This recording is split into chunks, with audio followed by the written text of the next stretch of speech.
नमस्कार दर्शकों, हम आपका अपने अद्भुत ज्ञान चैनल में स्वागत करते हैं। आज के परिवेश की जो स्थिति है वो सभी को ज्ञात है।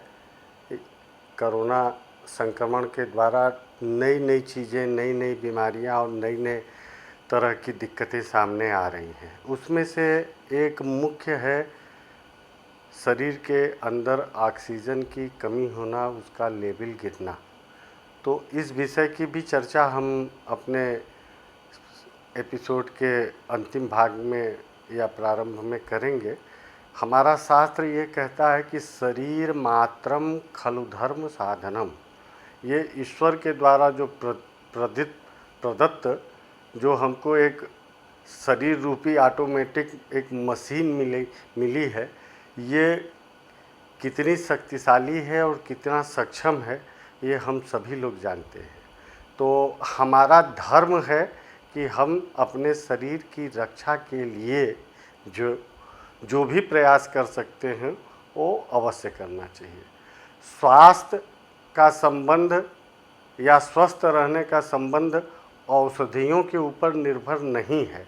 औषधियाँ विशेष परिस्थिति में सेवन करने योग्य ज़रूर हैं, लेकिन अगर हम अपने चारों तरफ नज़र डालें तो हम प्रकृति के विपरीत आचरण, दिनचर्या और रहन सहन, खान पान, इससे जो ये प्रदूषित वातावरण हो रहा है, जो हमारे स्वास्थ्य को एवं इसी मानसिक प्रदूषण के कारण से हमारे मस्तिष्क को तमाम तरह की दिक्कतों का सामना करना पड़ रहा है।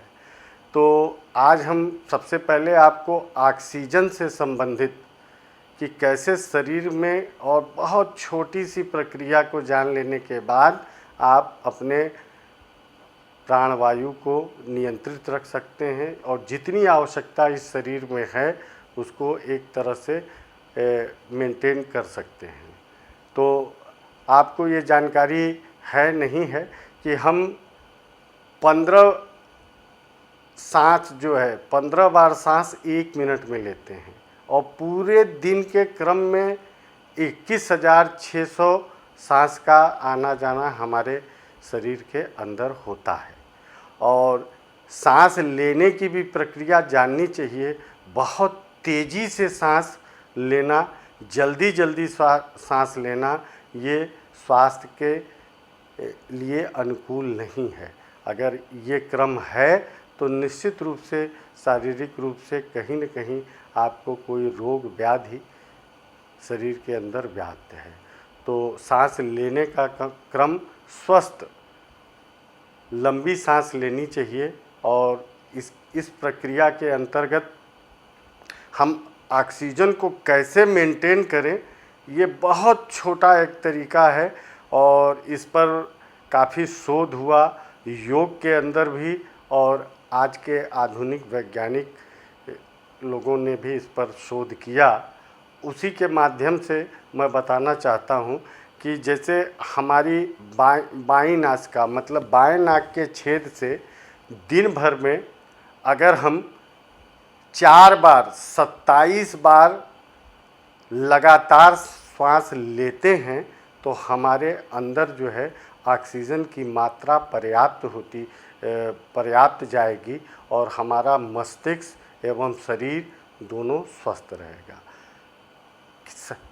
पुनः आप सुन लें कि हमको 27 बार निरंतर मतलब लगातार बाएं नाक से श्वास लेनी है और ये प्रक्रिया दिन में 4 बार अगर आप करते हैं तो निश्चित रूप से ऑक्सीजन की मात्रा शरीर में पर्याप्त रहेगी, जिससे आपका ऑक्सीजन लेवल गिरने नहीं पाएगा। दूसरा, दाहिने नाक से भी अगर ये प्रक्रिया 27 बार करते हैं तो इसका प्रभाव शरीर में जो अतिरिक्त वजन है उसको कम करने के लिए उपयुक्त होता है। तो इस प्रक्रिया को आप अपनाएं और आप देखेंगे कि निश्चित रूप से आपका जो शरीर में एक ऑक्सीजन का मानक है वो बरकरार रहेगा और आप स्वस्थ और प्रसन्न रहेंगे। इसके अतिरिक्त स्वस्थ रहने के लिए अगर आप देखें तो बहुत छोटे छोटे उपाय हैं जो ज्ञात तो सबको हैं, लेकिन अपनाना कोई नहीं चाहता है। तो हमारा निवेदन है कि इस कठिन समय में बताए हुए उन उपायों का आप अनुसरण करें।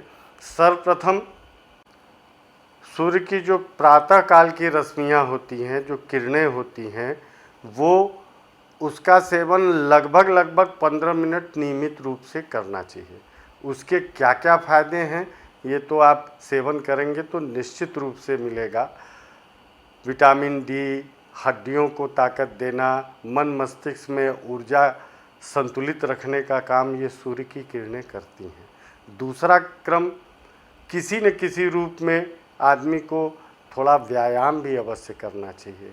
व्यायाम आप अगर उसके अन्य तरीक़ों से न कर सकें तो कम से कम घरेलू अपने से संबंधित जितने आपके दिनचर्या में काम हैं, कोशिश कीजिए कि अपने रहने की जगह की साफ़ सफाई, थोड़ा सा तेज़ चलने का प्रयास, समय से स्नान ध्यान कर लेना और शारीरिक श्रम जो संभव हो वो करना आपके लिए आवश्यक है। इसके अतिरिक्त देखिए, योगा इत्यादि आप करते हैं तो वो तो बहुत ही समझ लीजिए उत्तम चीज़ है, और उसमें स्वस्थ रहने के लिए सबसे कम समय का जो एक योग है वो प्राणायाम है।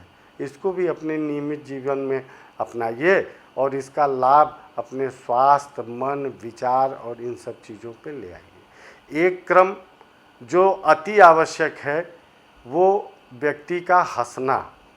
तो हंसने की प्रवृत्ति, मुस्कुराने की प्रवृत्ति, ये आपको अपनी दिनचर्या में लोगों से मिलने जुलने में निश्चित रूप से करना चाहिए। और ऐसा कोई प्रसंग न मिल रहा हो जिसके आप हंसें और मुस्कुराएं, तो आप बनावटी हंसी का भी प्रयोग कर सकते हैं। दिन भर में एक समय ऐसा रहे कि आप दिल खोल के हंसिए, मुस्कुराइए, और ये स्वस्थ रहने का सबसे आसान तरीका है। क्योंकि जो हमारे ऋषि महर्षि योगी योग को जानने वाले हैं वो इनकी महत्ता से परिचित हैं, और इन्होंने हंसने का भी एक क्रम, एक अच्छे व्यायाम के क्रम में हंसने को भी स्थान दिया है।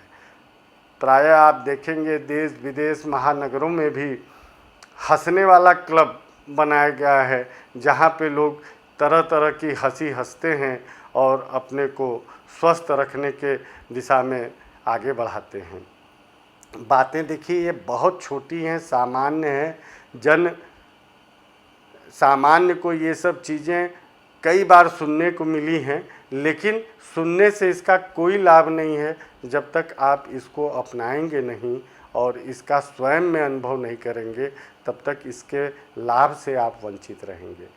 इसी के साथ हम आज का अपना एपिसोड ख़त्म करना चाहते हैं और आपसे पुनः निवेदन करेंगे कि आप हमारे इस चैनल को सब्सक्राइब करिए, लाइक करिए, शेयर करिए, क्योंकि आपका ऐसा करना हमारे उत्साह को बढ़ाएगा और हम आपके लिए छोटी बड़ी जो भी चीज़ें हैं जहाँ से भी उपलब्ध होंगी आपके हित के लिए आपको बताते रहेंगे, करते रहेंगे।